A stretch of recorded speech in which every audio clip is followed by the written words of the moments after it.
Perfect. All right. So often I struggle with when I'm recording to know like exactly what to talk about because it's easy when you are just going about like life to feel like you have the right words to say, and then you're put on the spotlight or put in the moment of you know wanting to say the right words and clearly communicate what you want to do. That's just not how like life really is. It's not about knowing exactly what to say, when to say it, or even where to say it.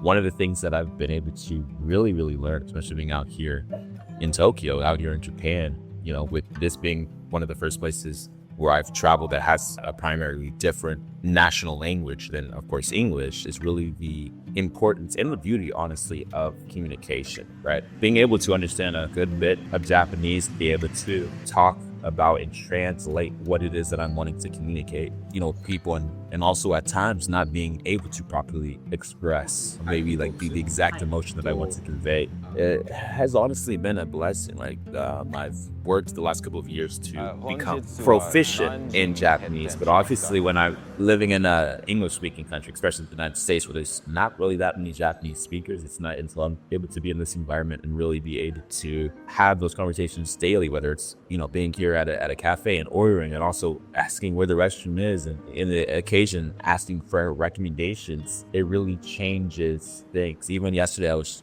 shopping and being able to have a very good conversation with the workers there, as they are like telling me how their experiences with learning English, right? And being able to learn English, and us being able to have a conversation both in Japanese and in English, really helps them improve their skills. It's such a beautiful thing. While talking about communication, again, currently we're in Azu-Udai-do. It's a very nice area in terms of Tokyo. The weather again stays very good. But in my opinion, compared to the last couple of days, as being from California, where it's how it feels today is usually how it feels every day. It's really been great, right? And being able to see a lot of nice things, experience a lot of nice things, even be, at a BMW cafe right now. I'm not a fan of coffee, but I also like sweeter coffee. It's really so rewarding. And for this to be something that I'm able to experience, and even the last 4 months, being able to go to Korea, being able to go to Dubai, Amsterdam, for a day, some of it in California, but really ultimately coming here to Japan, which has been on the bucket list for quite a while. And be able to experience it for the length of time that I truly want to experience it has been amazing.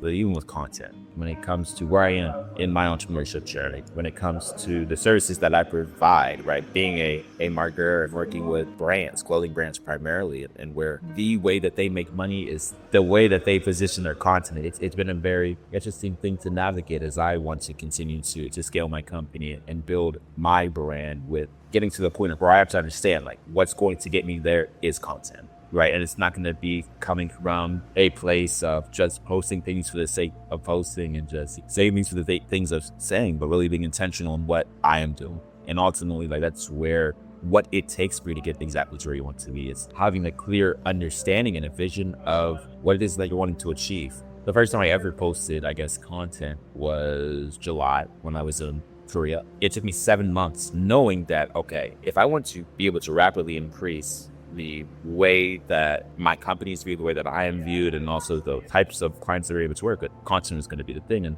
it took 7 months of me having pushed back at myself to really be like, okay, let's record a video. And the video did solid, and we were able to really build on that. But then there have been moments of complacency, even with today and this weekend, really taking the proper actions and properly, recording content and documenting the process as best as I can. This has been a process and something that I know has been needed for probably over a year at this point, probably a year and a half, honestly.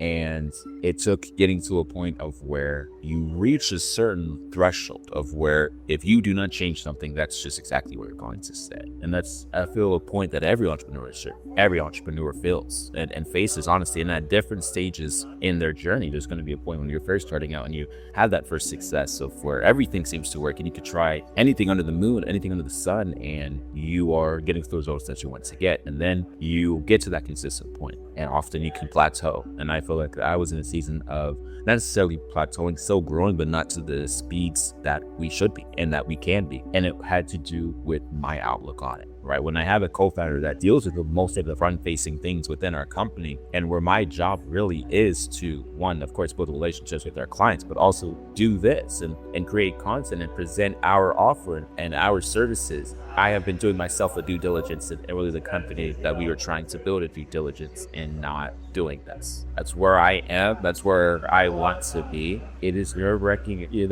have anxiety when you're first starting out, which you really have to understand, like what you are wanting, the places that you're wanting to be. It takes a lot more than what you're used to doing. Whether it's working hours, I've been up since like 3 a.m. because of being out here in Asia and having clients based in the U.S. and having to meet with them because it's 2 p.m. in the U.S. But that's also the type of life that I want to live. That's the type of service that I want to build. I can't say that I'm building a international company and then when it comes to working internationally, not putting the effort to make sure that is actually what is happening.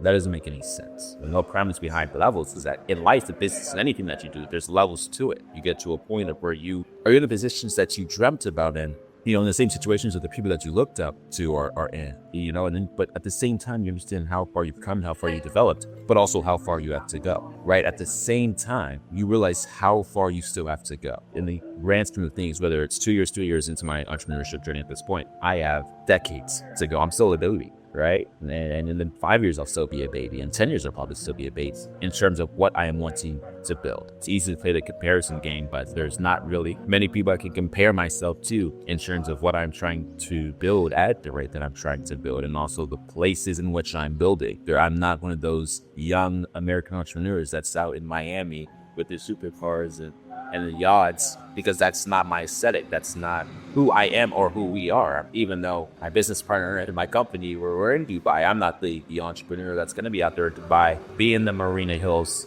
and convey my story, convey my message in that way, because that's disauthentic to who I am and as well as to who we are. These types of experiences with coffee, with cafes, the cars in the back, and then also being at a coffee shop, that is authentic in terms of who I am and in terms of what I'm wanting to display, I guess, to all of you guys. So yeah, I think that's cool.